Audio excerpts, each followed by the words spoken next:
kjer nocoj odpiramo razstavo o prav posebnem dogodku.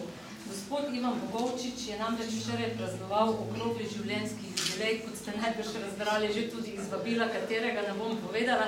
Čestitke, ja.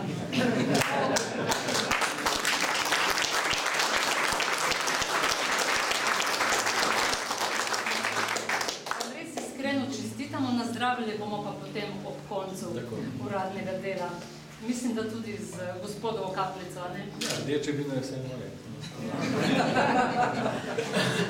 Pričujoča razstava je že njegova tretja v naši galeriji, za kar smo prav posebej počaščeni. Več o avtorju in razstavi Triptihi bo povedala gospa Ana Marija Stibil-Šajn. Še prej pa naj povem, da nocoj za glasbo skrbi kitaristka Špela Simonšek. Zaigrala nam je preludij iz druge čelo suite Johana Sebastiana Bacha. Sedaj pa nam bo Malorko Izaka Albenisa. Prosim.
Cenjeni razstavljalec in slavljenec, akademski slikar in restaurator, specialist, gospod Ivan Bogovčič. Spoštovane dame in gospodje, današnja razstava je nekaj posebnega.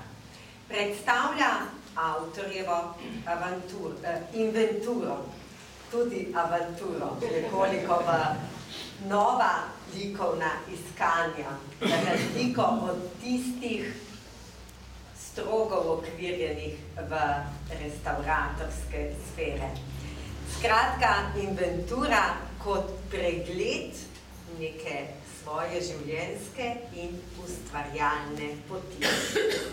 Razstava, ki premore jasen koncept. 7 triptihov za svojih 7 križev. In ob tem avtorskem delu še drugi pol razstave, ki vsebuje 5 plakatov, s katerimi se avtor resnično ozira v vzvratno ogledalo na prehojeno pot in na te plakate nabira utrinke iz svojega življenja, segajoče vse tja do svojih študijskih let. Skratka, drobni fragmenti, ki dajejo kompleksno podobo našega današnjega razstavljavca in slavljenca. Razno razni zapisi, podpisi, medijski odmevi in celo pano, ki nam v spomin prikliče njegovo minulo ustvarjalnost na področju slikarstva. Ob tem pa seveda nagovarja njegov drugi del razstave. Razstava, ki predstavlja 7 triptihalnih zasnov. Ta koncept je bil prvotno drugačen, avtor je skoraj 20 let razmišljal o svoji predstavitvi in nekako želel predstaviti obširnejši opus, pa vendar mislim, da je odločitev tehtna in osmišljena na več nivojih. Torej, 7 triptihov, v katere je avtor uokviril njemu še posebej ljube ljudi.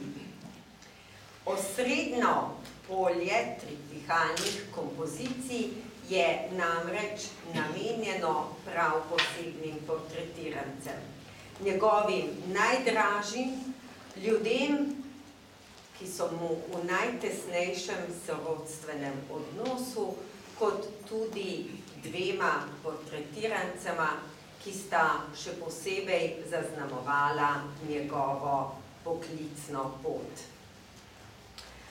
Avtor se je odločil za posebno kompozicijo, za posebne nosilce likovnega zapisa. Takšne, ki danes kar nekako kličejo gledalca k interakciji. Zato je ta današnja razstava res izjemno komunikativna.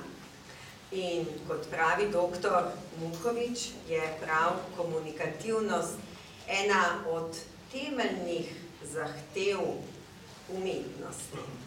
In kot taka danes nastopa tudi umetnost gospoda Ivana Bogovčiča. Skratka, gibljive slike, ki so nekakšno spogledovanje z gotskimi krilnimi oltarji, s tistim obdobjem, kateremu se je avtor skozi restauratorsko prakso še posebej posvečal. In tako ta gotski duh ohranja na današnji razstavi prav preko nosilcev likovnega zapisa.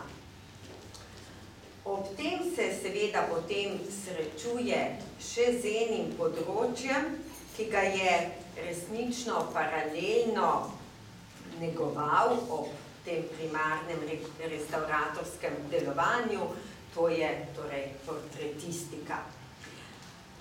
Če se ozremo nazaj, je avtor ustvaril kar precejšen niz portretov, ki so v slogovnem smislu doživljali različne etape, različne interpretativne možnosti, vendar se nam danes avtor predstavlja nekako v realističnem duhu.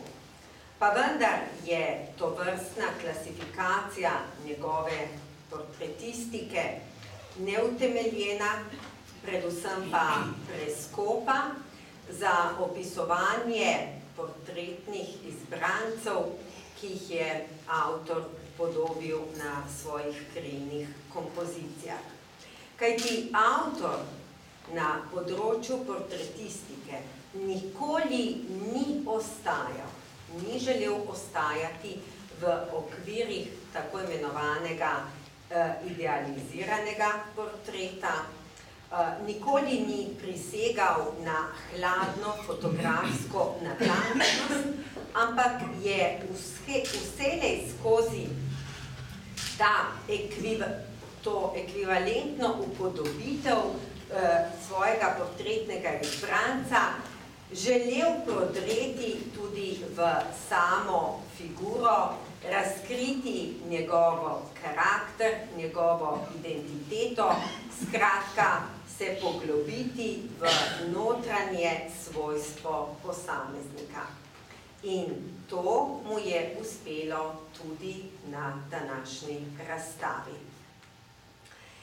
Osrednje polje je namenjeno torej tistemu glavnemu, temeljnemu akterju dogajanja.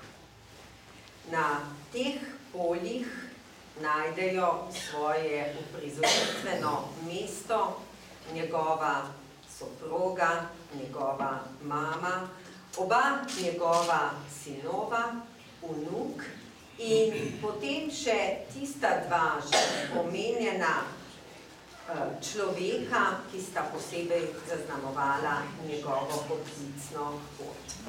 To je gospod Emilijan Cevc in gospod Franci Petrič. A z upodobitvijo, ki nekako sega do pasu, le izjemoma celopostavno, z upodobitvijo, ki predstavlja portretiranca predvsem v klasični en-face predstavitvi, v nekaterih primerih v rahlih zaksukih, avtor svoje zgodbe še ni končal. V prvi vrsti je natančno sledil vsemu tistemu, kar mu o posamezniku sporoča fizični pogled, vendar je v vsakem izmed upodobljencev presegel ta svet optičnih informacij in resnično skozi obrazne poteze, skozi konfiguracijo vsakega portretnega izbranca razkril tudi tiste temeljne značilnosti, posebnosti posameznika, ki človeka spreminjajo v točno določeno osebnost. Ob vsem tem natančnem analiziranju tako zunanjih kot notranjih lastnosti in specifik pa je dodatna pojasnila avtor iskal in razpredal na samem ozadju slikovnega odra, na katerem gledalec dobi še dodatne informacije o portretirancu. Nato se zgodba nadaljuje še na levem in desnem krilu, na katerih avtor na nek način parafrazira, pojasnjuje, piše še eno poglavje iz življenja portretiranca. Vendar takšno predstavitev, kot jo opisujem, je tista predstavitev, ki nam jo razkriva tako imenovan odprti praznični krilni oltar, na katerem avtor resnično razpre vse, kar nekako povezuje, kar se nanaša na portretiranca. To je tista največja možna predstavitev ene osebe v 3 delih. Ko pa ta oltar zapremo in dobimo tisto delavniško verzijo, pa na njej dobimo še eno dodatno informacijo o portretirancu. Ta posega, tako kot tiste informacije na stranskih krilih, v povsem drugačna motivna izhodišča. Lahko gre za nekakšen dialog portretiranca s krajino, ki je z njim povezana, naprimer pri gospodu Petriču, ko gre pri zaprtem krilnem oltarju za predstavitev zimske pokrajine Rateč, kot tudi druge variante, ki res dodatno pojasnjujejo portretirančeva zanimanja, njegov način življenja, njegovo poklicno pot in še in še. Avtor je že v svojih preteklih ustvarjanjih pokazal, da zna nekako hkratno sobivati v preteklosti in v sedanjosti. Veliko je razmišljal o umetninah preteklosti, tudi kot nekakšen spomin lahko razumemo en cikel njegovih del na to umetnostno-zgodovinsko obdobje. To je cikel, ki je posvečen kar 3 Janezom, Janezu iz Razgone, Janezu Ljubljanskemu in Janezu iz Kastva. Tokrat je ta dialog s preteklostjo povsem drugačen, predvsem na likovno-formalni ravni v obliki teh že omenjenih triptihalnih zasnov. Avtor pa ob vsem tem razkriva, da je izjemno razmišljujoča osebnost, ki je sposobna resnično povezati ta izjemen časovni diapazon in v sedanjost vnaša tudi odlično poznavanje tehnologije, recepture